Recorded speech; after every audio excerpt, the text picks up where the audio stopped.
Foram 3 dias de palestras, debates e mesas redondas com um time de grandes especialistas do patrimônio cultural no estado do Rio de Janeiro. A importância desse primeiro encontro fluminense de patrimônio é de realmente se fazer uma reflexão sobre as políticas públicas na área da proteção do patrimônio cultural, papel não apenas do Estado, né, enfim, da União, do Estado e do município, mas a participação da iniciativa privada junto à proteção e à preservação desse nosso patrimônio histórico. A conferência de abertura foi do antropólogo Gilberto Velho, que falou sobre memória, patrimônio e identidades. As culturas que antes aparentemente estavam mais separadas passam a ter um contato muito intenso e uma interdependência muito grande. Uma contribuição importante de valorizar a comunicação entre as diferentes tradições e grupos sociais.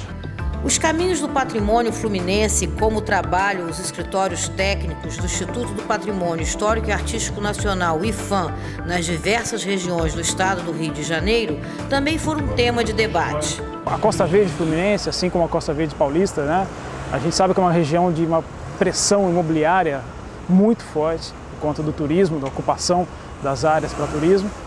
E isso trazem dificuldades muito grandes para a gestão do patrimônio, né? Dentre outros desafios que a gente tem. A nossa sede é em Petrópolis. O nosso escritório técnico é o maior, nós somos 2 fiscais para 22 municípios. Muitas áreas tombadas, né? Então a gente assim, mais ou menos carece dessa quantidade de mão de obra qualificada para fazer esse trabalho, mas o nosso escritório é super bem equipado, nós temos uma equipe muito boa. A ideia hoje principal é fortalecer os núcleos dentro das prefeituras e das instituições culturais locais para que esses núcleos tenham capacidade autonômica de gerir os seus próprios bens culturais e automaticamente você começa a gerar o interesse da sociedade pelo patrimônio cultural, porque ele começa a nascer em termos de assunto, em termos de pauta, ele começa a entrar novamente na pauta política da região. A gente sempre quer falar da importância do Rio de Janeiro no quadro nacional. E os seus bens simbólicos se apresentam assim. Eles não se apresentam como próprios do Rio de Janeiro, não é? Eles se apresentam como próprios de tradições universais ou de tradição nacional, não é? Como se a gente não pudesse satisfazer em ser simplesmente aquilo que representa o nosso próprio processo de construção social.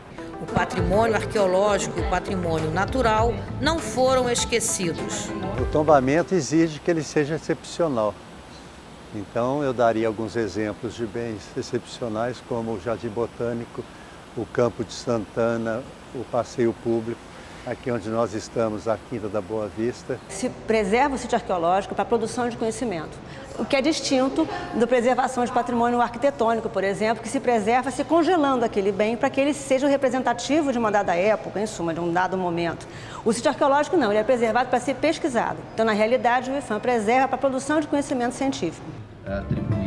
Fechando os debates, 2 mesas redondas abordaram temas ligados ao patrimônio. Uma falando sobre ações para formação, capacitação, pesquisa e fomento. Outra sobre políticas públicas para o patrimônio fluminense. O programa de especialização em patrimônio foi criado em 2004.